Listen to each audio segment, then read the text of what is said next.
বেগম জিয়ার পরিপাকতন্ত্রে রক্তক্ষরণ হচ্ছে দাবি মির্জা ফখরুলের। অবস্থা নিয়ে নেতাদের ভিন্ন ভিন্ন বক্তব্য ছড়াচ্ছে বিভ্রান্তি মত বিশ্লেষকদের।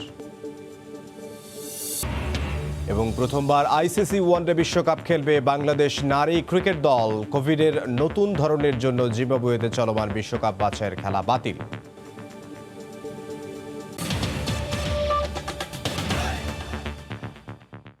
দেখছিলেন শিরোনাম। প্রবাসের সময় সঙ্গে আছে আমি ইমদাদুল হক।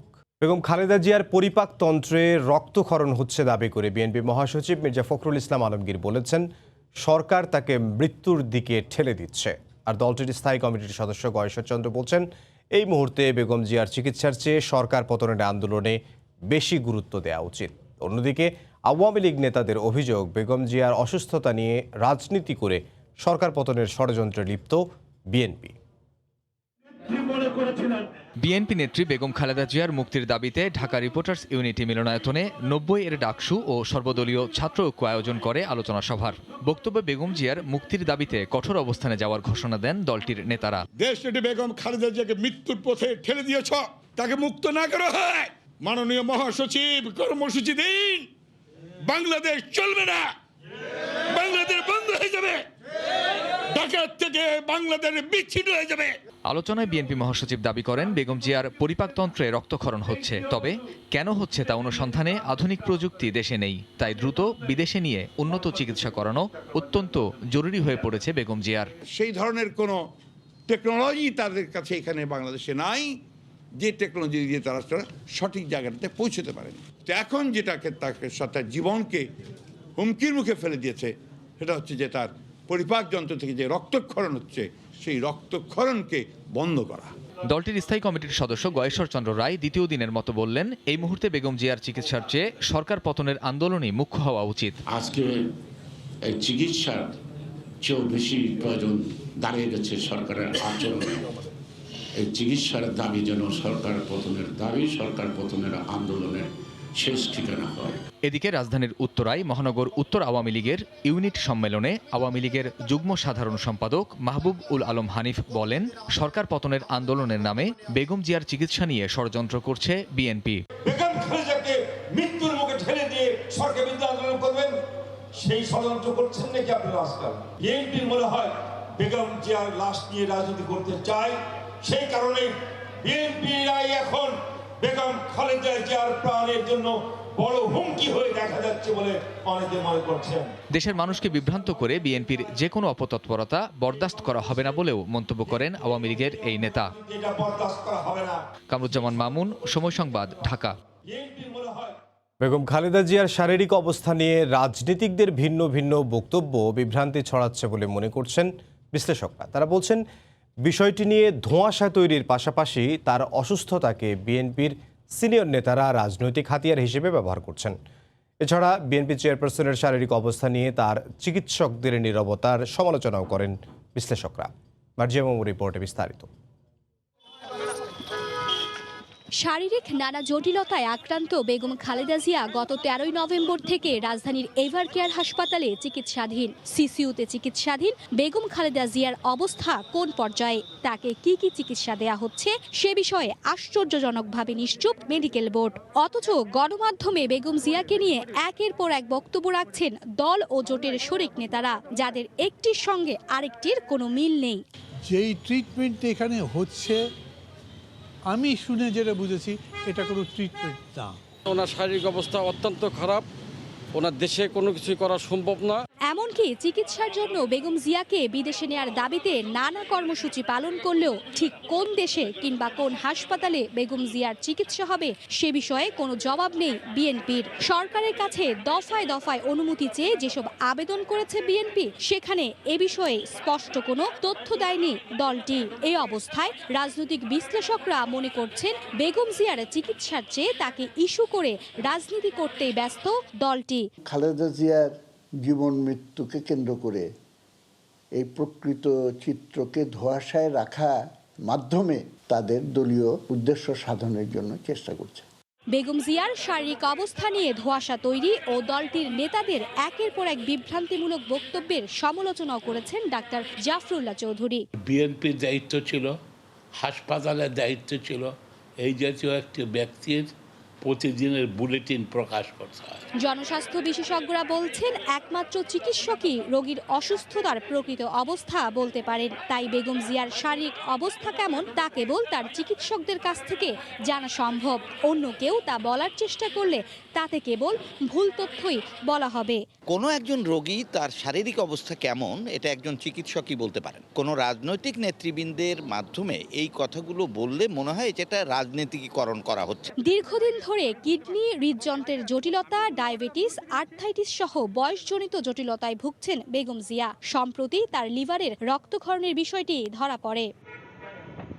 মার্জিয়া মুমো, সময় সংবাদ, ঢাকা। গণতন্ত্র শৃঙ্খলা মুক্ত হলেও পুরোপুরি প্রাতিষ্ঠানিক রূপ পায়নি মন্তব্য করে আওয়ামী লীগ সাধারণ সম্পাদক ওবায়দুল কাদের বলেছেন, এতে আরও সময় লাগবে। অন্যদিকে দেশে বর্তমানে মানুষের ভোটাধিকার ও গণতন্ত্র অনুপস্থিত বলে মন্তব্য করেছেন বিএনপি চেয়ারপারসনের উপদেষ্টা আমানুল্লাহ আমান। শনিবার সকালে ঢাকা মেডিকেল কলেজে শহীদ ডাক্তার মিলনের কবরে শ্রদ্ধা জানানো শেষে তারা এই কথা বলেন। সময়টা 1990। 27 নভেম্বর তৎকালীন স্বৈরাচার বিরোধী আন্দোলনে শহীদ হন ডাক্তার শামসুল আলম খান মিলন। গণতন্ত্রের জন্য প্রাণ দেয়া ডাক্তার মিলন স্মরণে প্রতি বছরই ঢাকা মেডিকেল কলেজ চত্বরে তার সমাধিতে এবং ঢাকা বিশ্ববিদ্যালয়ের মিলন চত্বরে ছুটে যান আওয়ামী লীগ, বিএনপি সহ বিভিন্ন রাজনৈতিক দল ও সামাজিক সাংস্কৃতিক সংগঠন। শনিবার সকালে দলের নেতাকর্মীদের নিয়ে শহীদ মিলনের সমাধিতে ফুল দিয়ে শ্রদ্ধা জানান আওয়ামী লীগের সাধারণ সম্পাদক ওবায়দুল কাদের। এ সময় স্বৈরাচার বিরোধী আন্দোলন ও গণতন্ত্র প্রতিষ্ঠায় শেখ হাসিনার ভূমিকার কথা তুলে ধরেন তিনি। বলেন, গণতন্ত্রকে প্রাতিষ্ঠানিক রূপ দিতে সমমনা সকল রাজনৈতিক শক্তির ঐক্য প্রয়োজন। গণতন্ত্র শৃঙ্খল মুক্ত হলেও আজকে এটাই সত্য যে এর পুরোপুরি প্রাতিষ্ঠানিক রূপ আমরা আজও দিতে পারিনি। গণতন্ত্রকে প্রাতিষ্ঠানিক রূপ দিতে হলে আরও সময় প্রয়োজন এবং গণতন্ত্রকামী সকল রাজনৈতিক শক্তি সহযোগিতা এবং ঐক্যের প্রয়োজন। পরে মিলন দিবসে শ্রদ্ধা জানাতে যান বিএনপি নেতাকর্মীরা। তারা বলেন, ডাক্তার মিলনের স্বপ্নের ভোটাধিকার বর্তমানে ভুলুণ্ঠিত। এ সময় মানুষের মৌলিক অধিকার প্রতিষ্ঠায় মিলন দিবসে জনগণকে এক হওয়ার আহ্বান জানান। ডাক্তার মিলন শহীদ হয়েছিল গণতন্ত্র পুনরুদ্ধারের জন্য, একটি তার স্বপ্নের একটি গণতান্ত্রিক বাংলাদেশ প্রতিষ্ঠার জন্য। সেই গণতন্ত্র আজকে অনুপস্থিত, সেই গণতন্ত্র আজকে ভুলুণ্ঠিত, মানবাধিকার ভুলুণ্ঠিত। এদিকে দিনটি স্মরণে আরও বেশ কিছু সংগঠন ডাক্তার মিলনের সমাধিতে ফুলেল শ্রদ্ধা জানান। তাজওয়ার মাহমিদ, সময় সংবাদ, ঢাকা। দক্ষিণ আফ্রিকায় শনাক্তকরণের নতুন ভ্যারিয়েন্ট ওমিক্রন নিয়ে দেশে দেশে বাড়ছে উদ্বেগ। পরিস্থিতি নিয়ন্ত্রণে এরই মধ্যে ভ্রমণ নিষেধাজ্ঞা সহ নানা সতর্কতা জারি করেছে বাংলাদেশ সহ বিশ্বের বিভিন্ন দেশ। নতুন এ ধরনটি মোকাবিলায় দ্রুত প্রয়োজনীয় পদক্ষেপ নিতে সংশ্লিষ্টদের নির্দেশ দিয়েছেন স্বাস্থ্যমন্ত্রী জাহিদ মালেক। সেই সঙ্গে আফ্রিকার সঙ্গে যোগাযোগ স্থগিত হচ্ছে বলেও জানান মন্ত্রী। গেল 24 নভেম্বর দক্ষিণ আফ্রিকায় প্রথম শনাক্ত হয় করোনার নতুন ভ্যারিয়েন্ট B1.1.529। এরপরই এটি বিভিন্ন দেশে দ্রুত ছড়িয়ে পড়ায় বিশ্বজুড়ে দেখা দেয় উদ্বেগ। বৃহস্পতিবার করোনার নতুন এ ধরনটিকে উদ্বেগজনক হিসেবে আখ্যা দিয়ে বিশ্ব স্বাস্থ্য সংস্থা এর নাম দেয় ওমিক্রন। সংস্থাটি আরও জানায়, এটি ডেল্টার চেয়ে দ্বিগুণেরও বেশি সংক্রামক। এটি করোনা আক্রান্ত ব্যক্তিকেও একাধিকবার আক্রমণে সক্ষম বলেও জানানো হয়। এদিকে ভ্যারিয়েন্টটি মোকাবেলায় এরই মধ্যে জরুরি সতর্কতা জারি সহ নানা পদক্ষেপ নিতে শুরু করেছে বিভিন্ন দেশ। ওমিক্রনের সংক্রমণ রুখতে বাংলাদেশেও জরুরি নির্দেশনা জারির পাশাপাশি দেশের স্বাস্থ্য খাত সর্বোচ্চ সতর্ক অবস্থায় রয়েছে বলে জানিয়েছেন স্বাস্থ্যমন্ত্রী জাহিদ মালেক। একই সঙ্গে আতঙ্কিত না হয়ে দেশবাসীকে কঠোর স্বাস্থ্যবিধি মেনে চলার অনুরোধও জানান তিনি। সাউথ আফ্রিকান ভ্যারিয়েন্ট বিষয়ে আমরা অবহিত হয়েছি এবং এই ভ্যারিয়েন্টটি খুবই অ্যাগ্রেসিভ। সে কারণে আমরা সাউথ আফ্রিকার সাথে যোগাযোগ এখনো স্থগিত করা হচ্ছে এবং সকল এয়ারপোর্ট, ল্যান্ডপোর্ট স্ক্রিনিং প্রক্রিয়া আরো জোরদার করা হয়েছে এবং এই নির্দেশনা দেওয়া হলো। এদিকে নতুন এই ভ্যারিয়েন্টটি রুখতে আফ্রিকার নাগরিকদের জন্য ভ্রমণ নিষেধাজ্ঞা জারি করতে শুরু করেছে বিভিন্ন দেশ। জান্নাতুল সাদিয়া, সময় সংবাদ। লিবিয়ায় মাফিয়াদের হাতে জিম্মি, মাদারীপুর ও গোপালগঞ্জের শতাধিক যুবক। স্থানীয় দালালদের লাখ লাখ টাকা দিয়েও মিলছে না মুক্তি। সন্তানরা ফিরে না আসায় ঘরে ঘরে চলছে কান্নার রোল। লোভের কারণে অবৈধ পথে বিদেশ যাত্রায় বারবার এমন ঘটনার জন্ম দিচ্ছে জানিয়ে জেলা প্রশাসন বলছে তাদের ফিরিয়ে আনতে পদক্ষেপ নেওয়া হবে। মাদারীপুর থেকে সঞ্জয় কর্মকার অভিজিতের রিপোর্ট, ছবি তুলেছেন শাহাদাত আকন। মাদারীপুরের রাজৈর উপজেলার বৌল গ্রামের রেভা বেগম সারাক্ষণ চোখের পানি ঝরছে, কবে ফিরবে আদরের সন্তান সামিউল। শুধু রেবা বেগমই নন, তার মতো সদরের রাজারহাট এলাকার লিমা বেগম কষ্ট আর উৎকণ্ঠায় আছেন স্বামী সুজন মাতুব্বরের অপেক্ষায়। জমি জমা বেচা, স্বর্ণ, ঘর বাড়ি বেচা টাকা দিছি, কিন্তু কিছুই করেন। সরকার কাছে দাবি করি আমার সন্তান আমি বুকে চাই। একই অবস্থা গোপালগঞ্জ ও মাদারীপুরের মিরাজ ফকির, সুজন মাতুব্বর, নাবিল খান সহ শতাধিক যুবকের পরিবারে 2 মাস আগে অবৈধভাবে সমুদ্রপথে ইতালি যাবার সময় লিবিয়ার মাফিয়াদের হাতে আটক হন তারা। পরে তাদের জিম্মি করে পরিবারের কাছ থেকে দফায় দফায় আদায় করা হয় মুক্তিপণের লাখ লাখ টাকা, তবুও মুক্তি মিলছে না তাদের। দেশের দালাল আসলো, খোকন দালাল বরাবর অনেক চলো। স্বামী নাই, আমার 22 লাখ টাকা গেছে, আমি বাড়ি ঘর বেচি, আমি দিছি। দালালের আমরা বিচার চাই আর ফাঁসি চাই, আমাকে ছেলে আমাকে বুকে ফিরে দাও। জেলা প্রশাসন বলছে এত কিছুর পরেও লোভের কারণেই দালালদের ফাঁদে পড়ে জীবন হারাচ্ছে অনেক যুবক। এইগুলো আসলে স্বরাষ্ট্র মন্ত্রণালয়ের মাধ্যমে, এটা পররাষ্ট্র মন্ত্রণালয়ের মাধ্যমেই করবে। তো আমাদের কাছে আবেদন করলে আমরা হয়তো সেগুলো সরকারের কাছে ফরওয়ার্ড করব। ভুক্তভোগীদের অভিযোগ, প্রশাসনের তৎপরতার অভাবেই শত শত দালাল গড়ে উঠছে মাদারীপুর ও গোপালগঞ্জে। এদের বিরুদ্ধে একাধিকবার অভিযোগ আর মামলা হলেও অদৃশ্য কারণেই ধরাছোঁয়ার বাইরে রয়ে যায় তারা। সঞ্জয় কর্মকার, অভিজিৎ, সময় সংবাদ, মাদারীপুর। তথ্য মন্ত্রণালয়ের অনুমতি ছাড়া বিদেশি কোনো সিরিয়াল দেশের কোনো চ্যানেলে সম্প্রচার করা যাবে না জানিয়ে তথ্য ও সম্প্রচার মন্ত্রী ডক্টর হাসান মাহমুদ বলেছেন, বাংলাদেশি বিদেশি চ্যানেলগুলো এখন ক্লিন ফিট ছাড়া বাংলাদেশে সম্প্রচার করতে পারে না। শনিবার রাজধানীর শিল্পকলা একাডেমিতে অভিনয় শিল্পী সংঘের সম্মেলনে একথা বলেন মন্ত্রী। মাননীয় প্রধানমন্ত্রী আমাকে দায়িত্ব দেওয়ার পরেই 2019 সালে বাংলাদেশি পণ্যের বিজ্ঞাপন বিদেশি টেলিভিশনের মাধ্যমে প্রদর্শন সেটি আমরা বন্ধ করেছি। এবং আপনারা জানেন যে অতি সম্প্রতি আমাদের দেশের আইন অনুযায়ী সমস্ত বিদেশি চ্যানেলগুলো যাতে ক্লিন ফিট পাঠায় সেটা আমরা বাধ্য করেছি, এবং এখন বাংলাদেশে বিদেশি চ্যানেলগুলো ক্লিন ফিট ছাড়া তারা প্রচার করতে পারছে না, সম্প্রচার করতে পারছে না।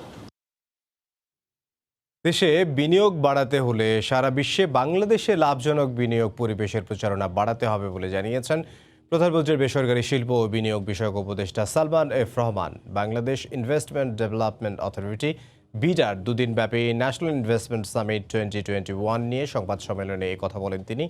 বাংলাদেশে বিনিয়োগের পরিবেশ নিয়ে প্রচারণা বৃদ্ধির জন্য আন্তর্জাতিক গণমাধ্যমগুলোর সাথেও আলোচনা চলছে বলেও জানান তিনি। সংবাদ সম্মেলনে বিডার নির্বাহী চেয়ারম্যান জানান, 28 ও 29 নভেম্বর 2 দিনব্যাপী এই সম্মেলনে বিনিয়োগ বান্ধব বিভিন্ন খাতের অবস্থা তুলে ধরা হবে। পৃথিবীতে আর অন্য কোন দেশের আপনারা কিন্তু एग्जांपल দিতে পারবেন না যে বাংলাদেশটাকে যে নতুন বাংলাদেশ মাননীয় প্রধানমন্ত্রীর নেতৃত্বে গত 12 বছরে যে আমরা একটা নতুন বাংলাদেশ তৈরি করেছি, এটা কিন্তু এটার সম্বন্ধে লোকজনকে জানানো, এটা সম্বন্ধে আমরা যে জায়গায় আছি আর আমাদের বিনিয়োগের জন্য যা যা সুবিধা আমরা দিচ্ছি, এবং বিনিয়োগ করলে যে বাংলাদেশে যেই বিনিয়োগ করবে তার সে যে লাভবান হবে, সেই তথ্যগুলি আমাদেরকে প্রচার করার প্রয়োজন। অনিয়ম জালিয়াতি বন্ধের পাশাপাশি কন্টেইনার চুরি ঠেকাতে এবার ইলেকট্রনিক ডেলিভারি অর্ডার সিস্টেম চালু করতে যাচ্ছে চট্টগ্রাম বন্দর কর্তৃপক্ষ। 1 ডিসেম্বর থেকে 6টি শিপিং লাইনের আমদানিকৃত পণ্য খালাসে C&F এজেন্টদের নতুন পদ্ধতিতে ডেলিভারি অর্ডার জমা দিতে হবে। তবে বন্দর কাস্টমস সহ সেবা গ্রহণকারী সংস্থাগুলোর মতো বাংলাদেশ ব্যাংককে এর আওতায় আনা না গেলে আধুনিকায়নের প্রক্রিয়া ভেস্তে যাওয়ার শঙ্কা ব্যবসায়ীদের। শাখাউদ্দিপুর ক্যামেরায় বিস্তারিত জানাচ্ছেন কমতে। চট্টগ্রাম কাস্টম হাউসের নিচতলায় দাঁড়িয়ে বা বসে আমদানি রপ্তানি সংক্রান্ত নথিপত্র জমা দিতে হয় C&F এজেন্টের কর্মকর্তা কর্মচারীদের। যুগের পর যুগ চলে আসছে ম্যানুয়াল এই পদ্ধতি। আবার ডেলিভারি অর্ডার নিতে দৌড়াতে হয় বিদেশি মালিকানাধীন শিপিং এজেন্টদের অফিসে। এতে নানা অনিয়ম এবং জালিয়াতির অভিযোগ যেমন রয়েছে, তেমনি জাল নথি দিয়ে আরেকজনের আমদানিকৃত কন্টেনার অন্যজন খালাস করে নেওয়ারও ঘটনা ঘটে। এই অবস্থায় 1 ডিসেম্বর থেকে কার্যকর হবে ইলেকট্রনিক ডেলিভারি অর্ডার সিস্টেম। এতে করে বিভিন্ন রকম ডিউ নিয়ে যে বিভিন্ন সময় জালিয়াতি কিংবা পারস্পরিক দোষারোপ হতো, যে কেউ বলে আমরা দিয়েছি, কেউ বলে দেই নাই, এই ধরনের কোনো বিষয় আর থাকবে না।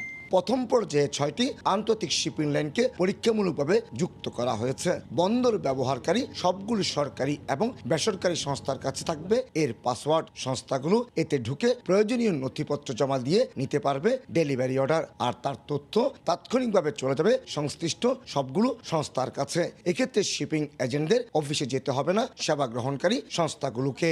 অনলাইনে চার্জ দিব, চার্জ দেওয়ার পর সে আমার যদি ইলেকট্রনিকের ডিউ বন্দরে যেখানে দেখ, আমাকে যেতে না হলে সেটা হচ্ছে যুগান্তরী। এর সাথে বাংলাদেশ ব্যাংককে সম্পৃক্ত করা না গেলে আধুনিকায়নের সফলতা নিয়ে সংশয়ে ব্যবসায়ীরা। বাংলাদেশ ব্যাংক যদি ওটার অ্যাকসেপ্টেন্স দেয়, তখন হয়তো ইলেকট্রনিক বিল অফ লেডিংয়ের অ্যাকসেপ্টেন্স থাকবে, তখন 100% ডিজিটালাইজ করা যাবে। আর এই প্রক্রিয়ায় প্রত্যক্ষ ও পরোক্ষভাবে সম্পৃক্ত রয়েছে সরকারি বেসরকারি 25টি সংস্থা ও প্রতিষ্ঠান। কমল দে, সময় সংবাদ, চট্টগ্রাম। দেশের বিভিন্ন বিভাগীয় সদরে জাতীয় পরিচয়পত্রের যাবতীয় কাজের জন্য মহানগরীতে রয়েছে আলাদা কার্যালয়, অথচ সিলেটে রয়েছে সদর উপজেলা ও সিটি কর্পোরেশন এলাকার জন্য একটি অফিস। এতে ভোগান্তির শেষ নেই মানুষের। তবে আশার কথা শোনালেন আঞ্চলিক নির্বাচন কর্মকর্তা। ইকরামুল কবিরের রিপোর্ট, ছবি তুলেছেন নওশাদ আহমদ চৌধুরী। সার্ভিস প্রত্যাশী এরকম বেশি, ঠিক আছে, কিন্তু আমাদের ভিতরে যে স্টাফ সংখ্যা কম। সিলেট সদর উপজেলা নির্বাচন কর্মকর্তার কার্যালয়ে জাতীয় পরিচয়পত্রের বিভিন্ন কাজের জন্য প্রতিদিন শত শত মানুষ ভিড় করেন। স্থান সংকুলন না হওয়ায় অফিসের বাইরে মাঠে দাঁড়িয়ে সেবা দিচ্ছেন অফিসের লোকজন। এই কার্যালয়ে প্রতিদিন সেবা নিতে আসেন 400-র মতো নাগরিক, যার মধ্যে 75% সিটি কর্পোরেশন এলাকার নাগরিক। যেহেতু আবেদনের সংখ্যা বেশি এবং সেই হারে নিষ্পত্তি আসলে করা যায় না বা করা যাচ্ছে না, স্বাভাবিকভাবেই মানুষের একটু সময় লেগে যাচ্ছে আবেদনগুলো নিষ্পত্তি করতে। নগরী থেকে 8 কিলোমিটার দূরে এই কার্যালয়ে সেবা নিতে এসে ভোগান্তির শেষ নেই। যেটা সিটিতে থাকতো আমাদের আবার এখানে আসতে হতো না, আমরা সিটি থেকেই ওইটা নিতে পারতাম। গাড়ি ঘোড়ার প্রবলেম তো আছেই, জ্যাম জট, তারপরে টাইম মতো পৌঁছা যায় না। কাছে থাকলে এটাই সুবিধা হতো, আমরা এত দূরে আসা লাগতো না। এই যে আমার ভোটার আইডি, আমার ওয়াইফের স্বামীর নাম লেখবে আব্দুল গফুর, লেখছে পিতার নাম আব্দুল গফুর। এমন পরিস্থিতি মোকাবেলায় 3টি থানা নির্বাচন কার্যালয় স্থাপনের প্রস্তাব নির্বাচন কমিশনে 3 বছর ধরে আটকে আছে। সিটি কর্পোরেশনের ভিতরে থানা নির্বাচন অফিস, 3টি থানা নির্বাচন অফিসের পদ সৃজনের জন্য, নতুন পোস্ট ক্রিয়েট করার জন্য আমরা প্রস্তাব প্রেরণ করেছি, সেটার কার্যক্রম চলমান আছে। সিলেট সদর উপজেলার ভোটার 2,38,057 জন, আর সিটি কর্পোরেশন এলাকার ভোটার 3,37,557 জন। ইকরামুল কবির, সময় সংবাদ, সিলেট। উত্তর আমেরিকার সবচেয়ে বড় বাংলাদেশি উৎসব the federation of Bangladeshi association in north America FOBANA সম্মেলন শুরু হয়েছে। আমেরিকা বাংলাদেশ ফ্রেন্ডশিপ সোসাইটির আয়োজনে শুক্রবার ওয়াশিংটন ডিসির মেরিল্যান্ডের বাল্টিমোরে 3 দিনের অনুষ্ঠানের উদ্বোধন করেন মুক্তিযুদ্ধ বিষয়ক মন্ত্রী আকম মোজাম্মেল হক। উৎসবে দেশি ও প্রবাসী তারকা শিল্পীদের পরিবেশনা মুগ্ধ করে দর্শকদের। মেরিল্যান্ড থেকে হাসানুজ্জামান সাকের রিপোর্টে বিস্তারিত।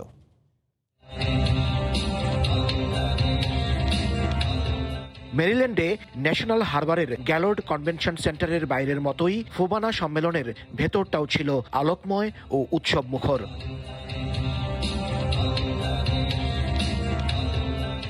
উদ্বোধনী অনুষ্ঠানে বাংলাদেশের সুবর্ণ জয়ন্তী আর বঙ্গবন্ধুর জন্ম শতবার্ষিকী উদযাপন করা হয়। এতে মন কাড়া পরিবেশনায় দর্শক মাতান দেশি ও প্রবাসী বাংলাদেশি শিল্পীরা। মুগ্ধ হন দর্শকরা।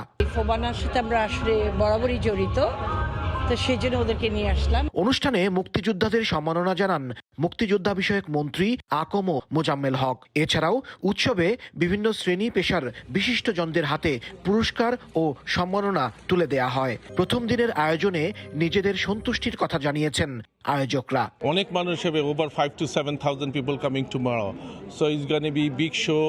বাংলাদেশের বাইরে আমরা সবচেয়ে বড় শো করছি। এদিন ভার্জিনিয়া, মেরিল্যান্ড এবং ওয়াশিংটন ডিসির স্থানীয় শিল্পীরা নৃত্য ও সঙ্গীত পরিবেশন করেন। উৎসবের মিডিয়া পার্টনার সময় টিভি।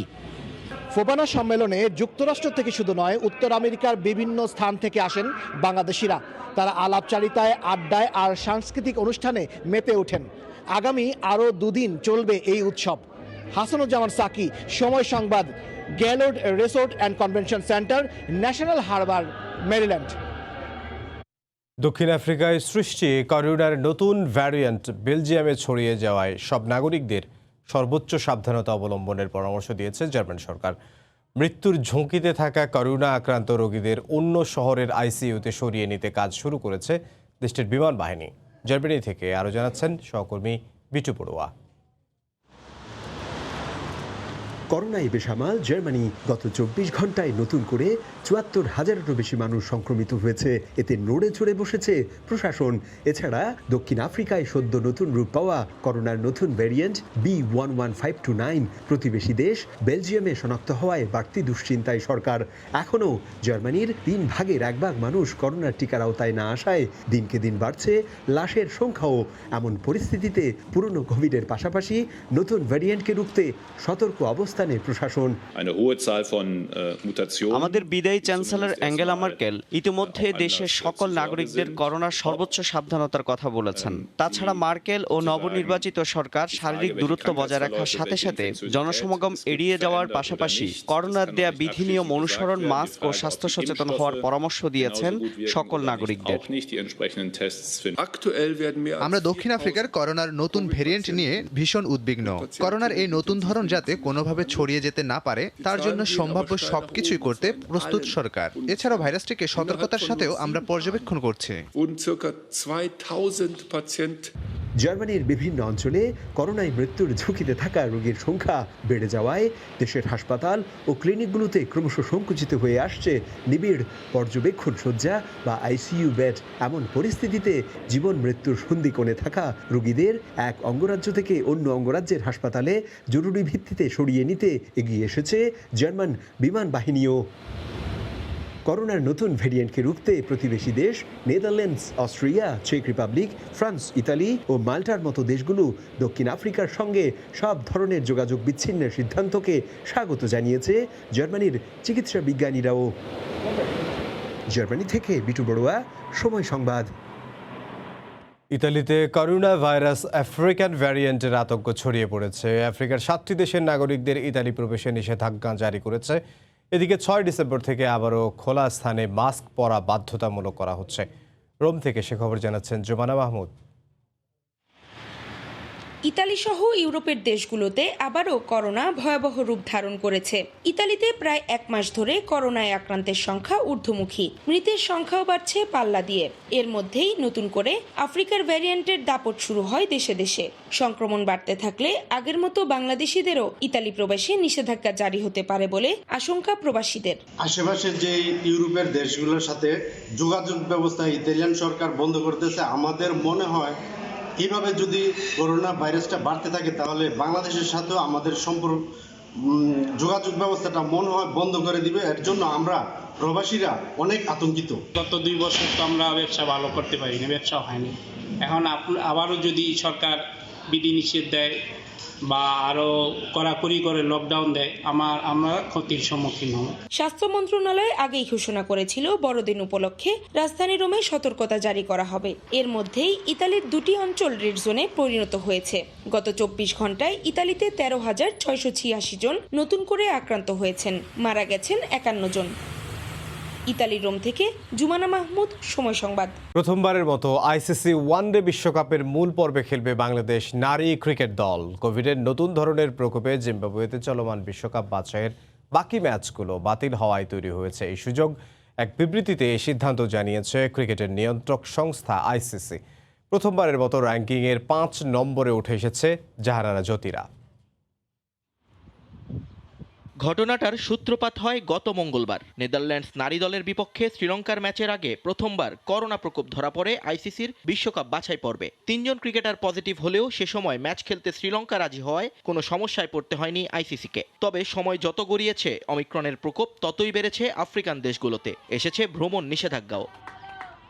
তাই বাধ্য হয়ে শ্রীলঙ্কা এবং উইন্ডিজের মধ্যকার ম্যাচটি বাতিল করে আইসিসি। কিন্তু অন্য দেশের ক্রিকেটারদের মধ্যেও আতঙ্ক ছড়িয়ে পড়লে কোনোভাবেই আসরটি আর শেষ করতে পারল না তারা। শেষ পর্যন্ত ওয়েবসাইটে বিবৃতি দিয়ে বাছাই পর্বের বাকি অংশ বাতিল করে ক্রিকেটের নিয়ন্ত্রক সংস্থা। আর এতেই বিশ্বকাপের পথটা সহজ হয়ে যায় বাংলাদেশ নারী দলের। বি গ্রুপে 3 ম্যাচে 2 জয়ে 4 পয়েন্ট নিয়ে শীর্ষে থাকায় সরাসরি বিশ্বকাপে খেলবে জ্যোতির দল। এর আগে 2 বার বাছাই পর্ব খেললেও প্রতিবারই পঞ্চম হয়ে বিশ্বকাপের আশা শেষ হয়ে যায় টাইগ্রেসদের। তবে এবার নিজেরা ভালো খেলার পাশাপাশি কোভিডের কারণে আসর বাতিল হয়ে যাওয়ায় র্যাঙ্কিংয়ে উন্নতি হয়ে 5 নম্বরে উঠে এলো জাহানারা সালমারা। স্বাগতিক নিউজিল্যান্ডের সঙ্গে আগেই মূল প্রতিযোগিতায় খেলা নিশ্চিত করেছে অস্ট্রেলিয়া, ইংল্যান্ড, দক্ষিণ আফ্রিকা এবং ভারত। আর বাংলাদেশের সঙ্গে এখন বাকি 2 দল হচ্ছে পাকিস্তান এবং উইন্ডিজ।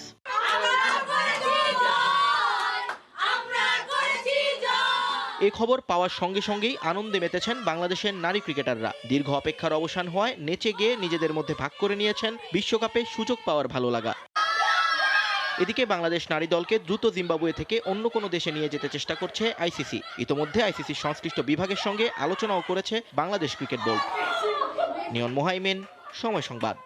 এ পর্যায়ে শীর্ষ সংবাদগুলো জানিয়ে দিচ্ছে আরও একবার। বেগম জিয়ার পরিপাকতন্ত্রে রক্তক্ষরণ হচ্ছে দাবি মির্জা ফখরুলের। শারীরিক অবস্থা নিয়ে নেতাদের ভিন্ন ভিন্ন বক্তব্য ছড়াচ্ছে বিভ্রান্তি, মত বিশ্লেষকদের।